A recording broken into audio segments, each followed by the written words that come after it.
give you an example of jazz in business.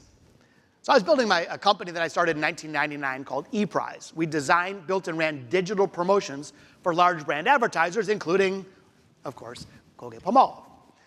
So anyway, I built the company early on, and I had the chance to win a massive account from another CPG company, Conagra. So here's the story. This big company decides to single source their purchases of our type of work. We're like half marketing agency and half software company. It's a good way to frame it. So we went after it, a lot of money on the table. Of course, many competitors also went after it. Well, eventually they narrowed the field to 3 finalists. My little shop from Detroit, Michigan, 2 much larger companies. We're all really wanting this business. The problem is that the buyer, the decision maker, I hate to say it, he was kind of mean. I'm sure you've had folks like this in your professional career, condescending, arrogant, difficult. And he was dragging the decision process out. He kept setting a deadline to make a decision, blew every deadline.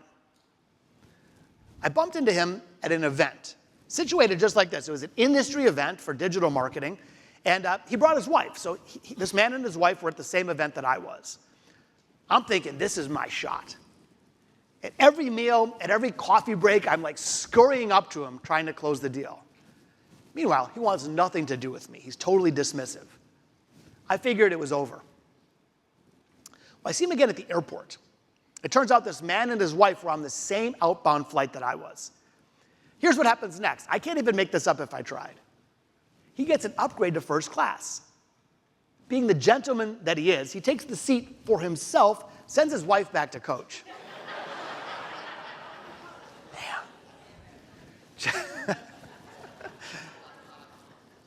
Just for the record, if I tried that with my wife, Tia, game over. It is not happening.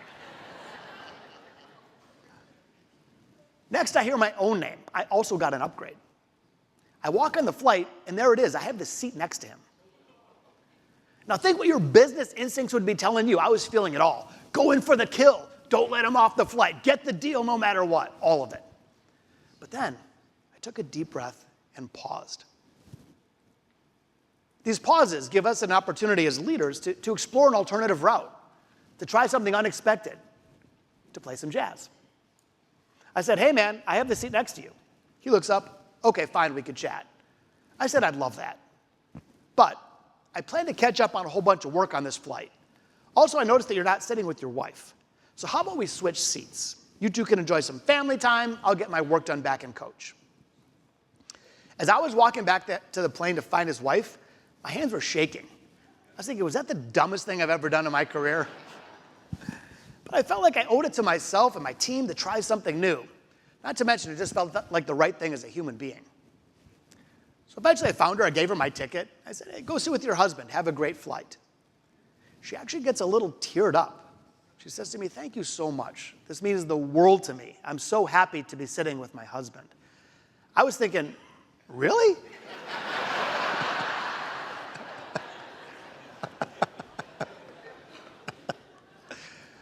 I almost expected her to reject the offer. Like, no, I'm good.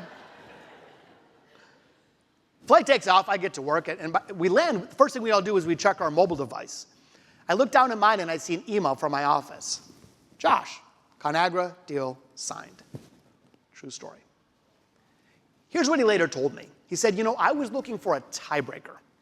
All 3 companies were legit, but when you demonstrated some humanity, instead of only chasing the bottom line, when you showed a willingness to be adaptive and innovative in the moment, I knew I wanted you on my team.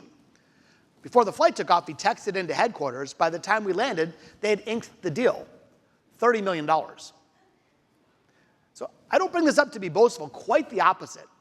I've been studying human creativity now for a couple decades, and the research is crystal clear. We are all of us, we're built for this. We're built to play business jazz. You don't have to play an instrument or do interpretive dance or paint. We can do that in our own roles. But this is hardwired. That's who we are as people, as human beings.